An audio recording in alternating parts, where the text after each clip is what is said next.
My guest today is Heidi Barr. Heidi died from a accident when she was riding a horse. Heidi is also what is termed a Messianic Jewish person, and she rediscovered her Jewishness, if you will, through this process. Heidi, it's great to see you on the program today. Thank you, Randy. It's really good to be here. Now, Heidi, I'm familiar with your story, but our audience probably is not. So if you could begin with what led up to that. I know there's some issues relative to family and other things, but that led up to the horse accident. But tell us what was going on in your life.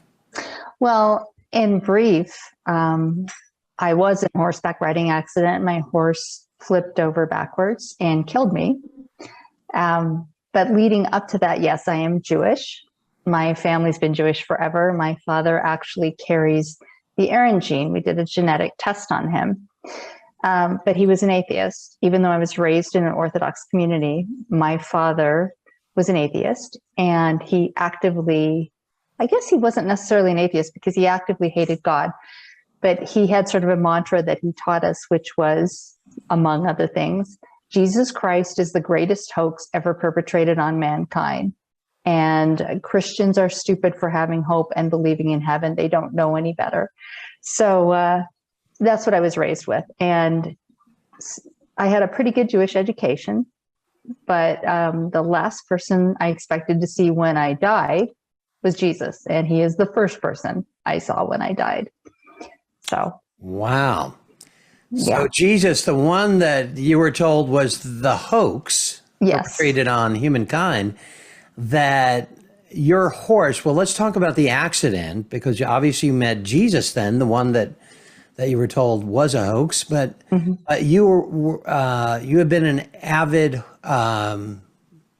what's the term for it? A horse, you rode your horse. Yeah, I had been an avid horseback rider. I loved horses my whole life. I always went to horseback. I grew up in Iowa, so we had horses. I could even ride my horse to school. And it was just one of those days where I took her out for a ride. I was by myself. My sisters were there, but they weren't riding with me. We only had one horse. And a gentleman lost control. He was riding his wife's horse. He lost control of his wife's horse. And as I was standing on the edge of a hill with my horse at the end of a trail, his horse galloped down the trail, and I didn't know what to do. I thought if I got off the horse, we didn't have anywhere to go. And I thought if I got off my horse, I might be trampled. So I stayed on, and his horse clipped my horse and then ran off. And when she did that, my horse reared up. The first time she reared up, I dropped the reins and wrapped my arms around her neck. The second time she reared up, she stepped with her back legs off the side of the hill and flipped over backwards, falling across my body, breaking my pelvis, my back, crushing my chest. And in that instant, when she fell across my chest, I died. And found myself 30 feet up in the air, watching everything, watching my body be tossed like a rag doll, watching my little sister scream and cover her face with her hands. I saw the man on the runaway horse run into the barn. I saw my horse right herself, slide down the hill and run to the barn. I could see the commotion in the barn, even though there was a barn roof and the door faced away from me, but I could see everything going on in the barn. So you were essentially then in this accident, which I don't know if did the horse roll over you or? She did roll over me, yes. Yeah. She fell on top of me and then rolled over me. So I was kind of tossed onto my side like a rag doll. I was able to see that from up in the air. Oh my goodness. So at this point, you're alone. You are essentially, your heart ceased functioning. And so bring us to that point. So here you are meeting the person that was told to you as a hoax. Well, I had one thought in my head, and that was, I wish my sisters didn't have to see me die. And when I had that thought, I noticed that there was a light over this shoulder, shining over this shoulder, and it was illuminating everything in front of me. And I knew it wasn't the sun because the sun was directly overhead.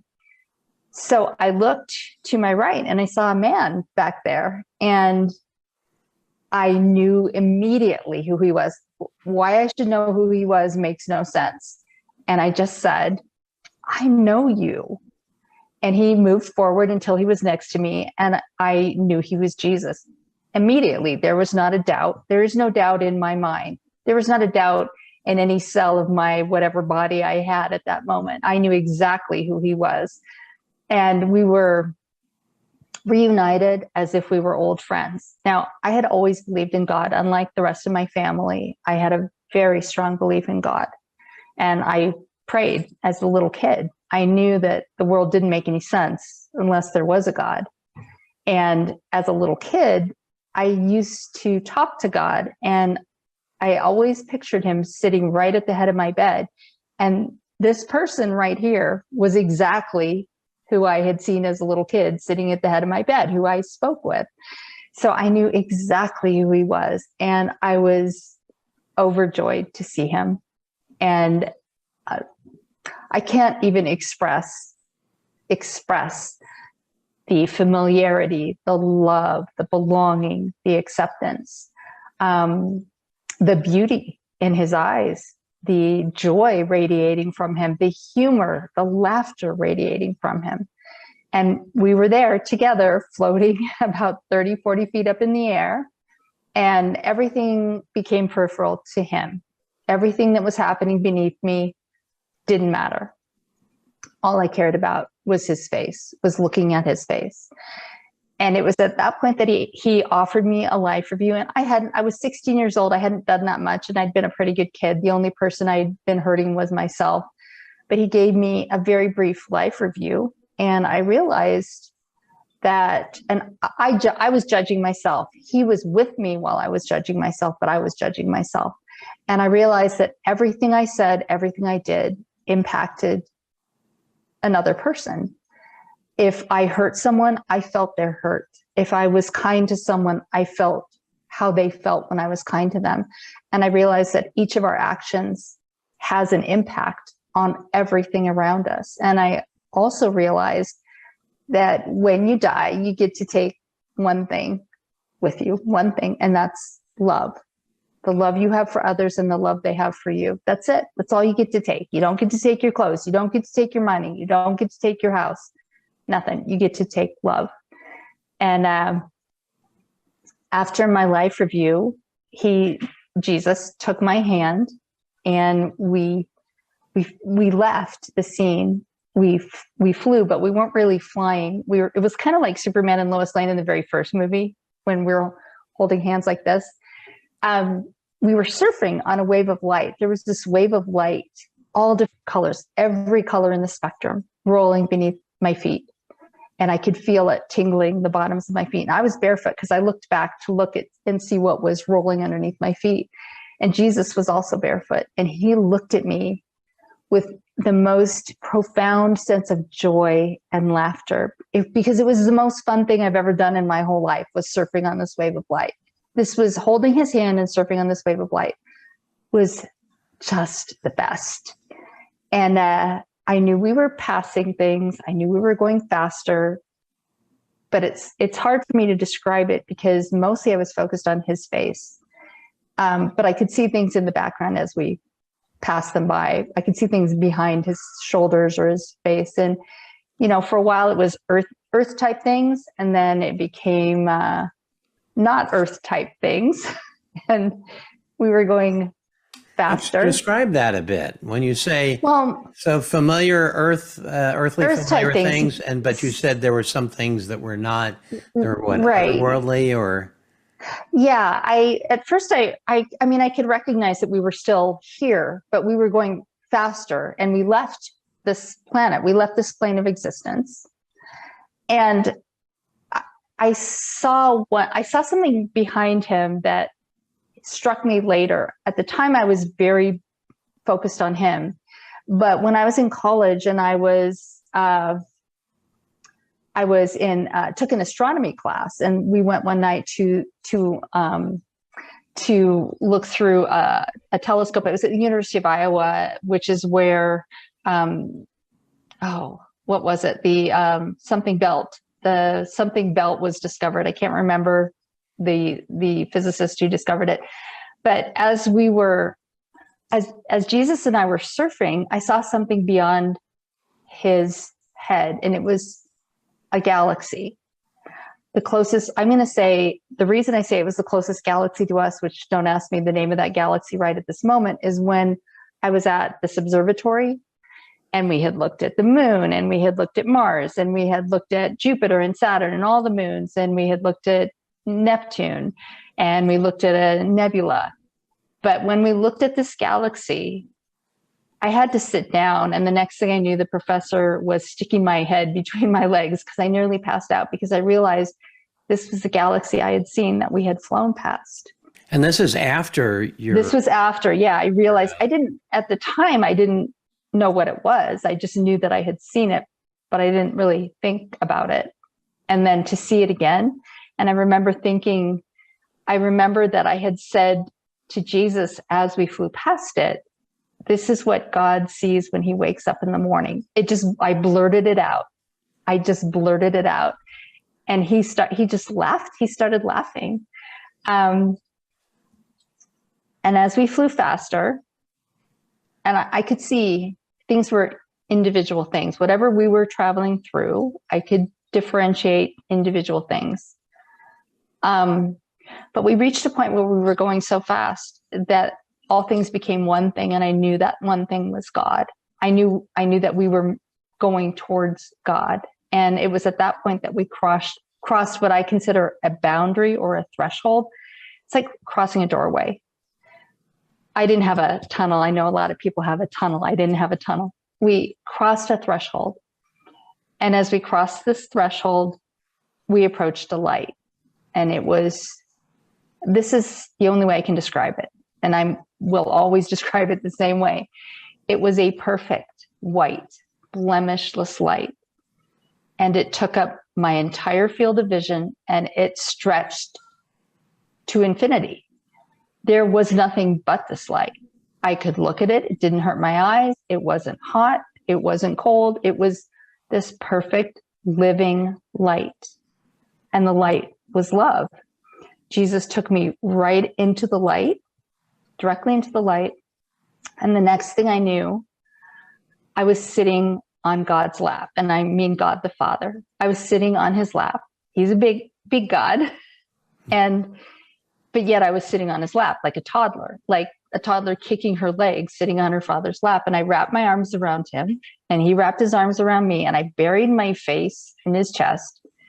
And I never wanted to leave. I would have sat there if somebody had come up to me and said, "Would you like to sit here for all eternity?" I would have said, "Yes, thank you. Thank you so much for allowing me to sit here for all eternity," because I felt loved and accepted, and I was home. I felt like I was home. And I did try to sneak a glance upwards, and I did not see his face. I did not see his face. And I realized that I probably shouldn't see his face. And I just kept my face buried in his chest. And then God sort of shifted. It's hard to explain, but he shifted so that he forced me to lift. He wanted me to lift my head and show me something.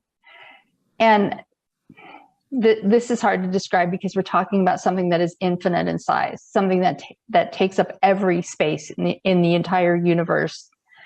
But so imagine this giant infinite figure wearing a white robe, and the robe is also infinite in size.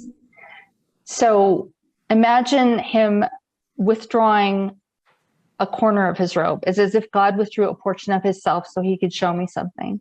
That's the only way I can describe it. And what he showed me, I'm going to say, was heaven. But I didn't know for sure it was heaven at that moment, but I knew what I saw. The first thing I saw was grass. This incredibly beautiful green grass. And the green is like the green on earth, but it's a million times infinitely more intense. And the color that makes up the color of the grass is a living color. it's like the grass here, but it's a living color. And I could see this is an infinitely sized this meadow is infinitely big, and it's infinitely far away. And I could see it. I could see, and believe me, when I died, I was blind. I was 2,400 in one eye and 2,600 in the other eye. So I was basically blind. I could see every single blade of grass in that infinite sized meadow, every single blade of grass. Kind of like a telescopic vision. Then. Yes. Because this, believe me, we're not talking about I was looking 6 feet away. It was as if it was right here. It was infinitely far away. And I looked a little farther and I could see flowers, and they were all different colors. But the one that struck me was this deep blue flower, deep, dark blue flower that looked like an iris, I guess. But I could see every part of the flower. I could see every pollen grain on the flower. So I'm looking at the grass, and then I'm looking at clusters of flowers in this meadow. And I looked a little further and I saw trees, like think of a grove of aspen trees. And I could see, except they were giant trees, but I could see every single leaf on every single tree. And I could see every single vein and every single leaf of every single tree. And the leaves were swaying, the leaves were moving. Which is why I say, think about aspen trees in the wind. The leaves were moving, the flowers were swaying, because the grass was singing. And as the grass was singing, the other plants were moving in time to the singing. And what the grass was singing were praises. The grass was singing the praises of God. It was unbelievable. It was so beautiful. So every living thing was singing your praise. Is that what? Yes. They were singing the praises of God, and they were moving in the light. There wasn't a wind. They were moving in the light. The light moved them. The light animated them. They were alive. They were alive like I was alive. And as I looked a little further through this meadow, I could see a path in the distance, just a path, just kind of winding through the meadow. And further down the path, I could see figures coming. They were singing as well. I could hear them before I saw them. They were singing the praises of God, but I couldn't see them clearly. I could not see them clearly, but they were coming closer.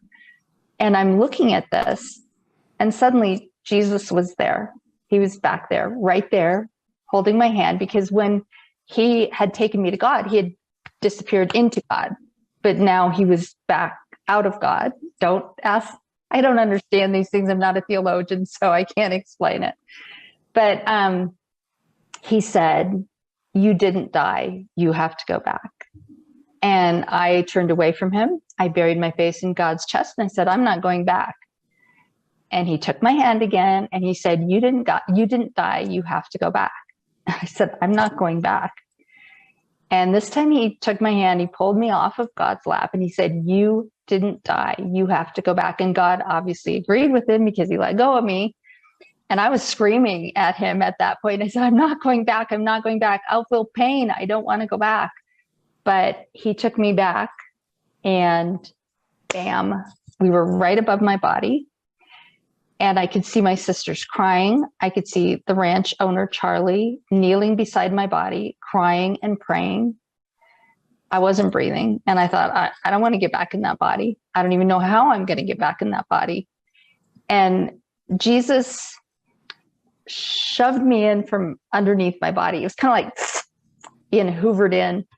And he just shoved me in. And the really awful part was I hit my face.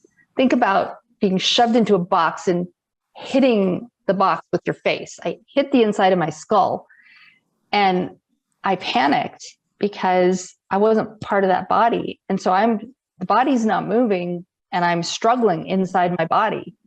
And I was in an absolute panic. I've never been so claustrophobic in my life, and never will be again. And suddenly Jesus was actually in my body with me. And the only way I can explain it is to say that he smoothed my arms into my arms. He smoothed my legs into my legs. He made me whole. And he, said a couple things. We had talked the whole time we were traveling together, and he left me with a final word. He said, "Your life is in good hands," which stumped me for a while, because I kept saying, "Why me? Isn't everyone's life in good hands? What am I special? Why am I so special?"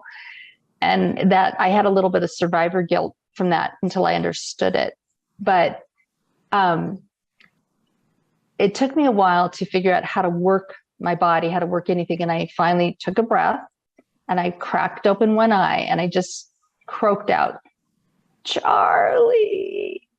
And he did this crazy thing, which was throw me over my horse. Now, who is Charlie? Charlie was the ranch owner. He was the ranch owner where we boarded the horse, rode down to my car, threw me in the back of my car. And believe me, I was very seriously injured. Drove right past the hospital, took me home, carried me upstairs to my bed. I couldn't move. I couldn't walk. I couldn't feel anything below the waist. And my parents were a little weird. My mom slid a heating pad under my back and left me there all night. And the heating pad malfunctioned. I got a 3rd-degree burn on my back. I couldn't move and I couldn't feel anything. So I didn't know I was getting a burn. When the next morning she took my sisters to school, and when she realized I still couldn't move, she did take me to a clinic, and she didn't call an ambulance or ask for help. And I had to drag myself down a flight of stairs and down across the porch steps and cross the sidewalk to the car, hoist myself into the car. She took me to a clinic, and the doctor said, "Mother, she's going directly to the hospital." And so I ended up in the hospital. Now, the amazing thing is that without anyone calling a neurosurgeon or an orthopedist, I healed. I healed completely. When I was laying there that first night in my bed, I did tell my little sister what had happened. In the hospital, I told my parents. Now, my little sister believed me. She had seen me die.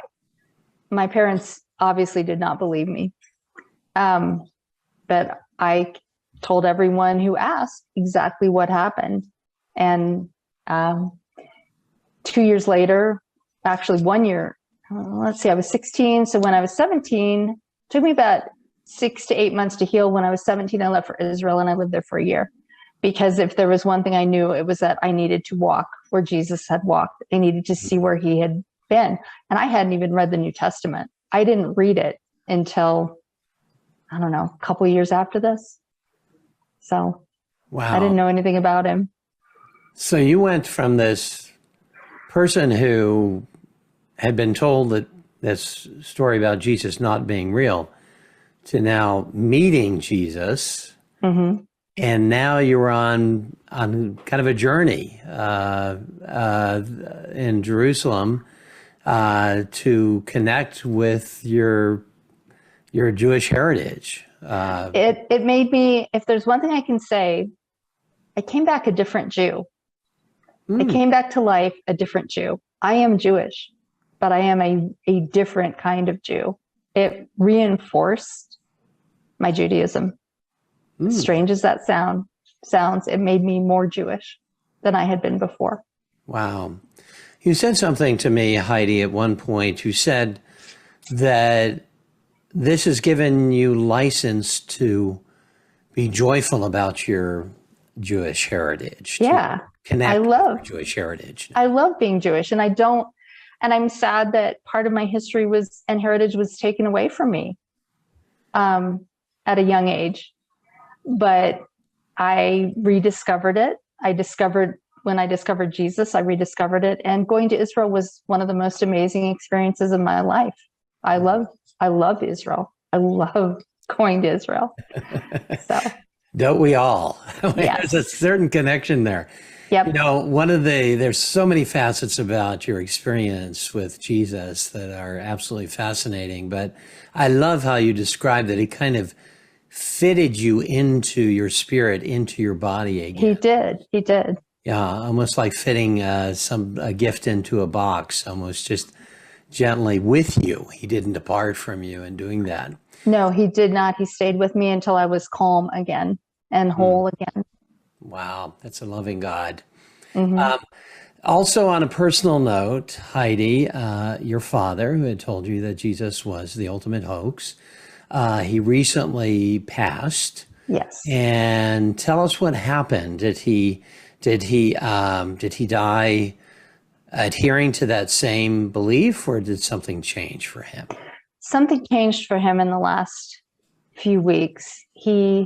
One of his caregivers, a caregiver I had hired, was a women's pastor, or a pastor of her women's group. And he confided in her his fear of death. And he talked to her about God. They prayed together. They were with each other every single day. And he allowed her to pray over him. And in his last hours, when he and I we were barely able to talk. He was barely able to talk, but he could squeeze my hand. I said to him, I told him Jesus loved him.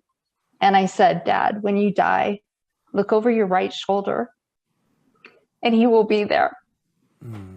And accept his love and give him my love. And he squeezed my hand. Wow. And we said the Lord's Prayer together. And I know he's in a good place. So He's it's pretty heaven. amazing. Yeah. He's in heaven. Yeah. And we'll see him again. Yep. It's a glorious ending to a wonderful story, Heidi. You and I have become friends over the past few years. And you wrote a book as well. So tell us about that a little bit before we close. Well, the book I have is a hospice book, and I always tell people I had no You're control. a hospice nurse. I'm sorry. I'm a hospice nurse. I had no control over everything. I had very little control over everything in that book. I am working on a new book specifically about my experiences, my near-death experiences. My father's death kind of put a halt to that for the moment, a pause. So yes, I'll let you know. Stay tuned. Yes. And Heidi, it's been a great pleasure having you with us today. And so thank you. And for those who know Jesus as their Messiah, be of good cheer, because heaven is in your future. Until next time, take care. Thank you, Randy. Thank you. God bless. Thank you for watching this episode of Heaven Encounters. If you'd like more information, you can go to Randy Kay Ministries at randykay.org. Take care and God bless.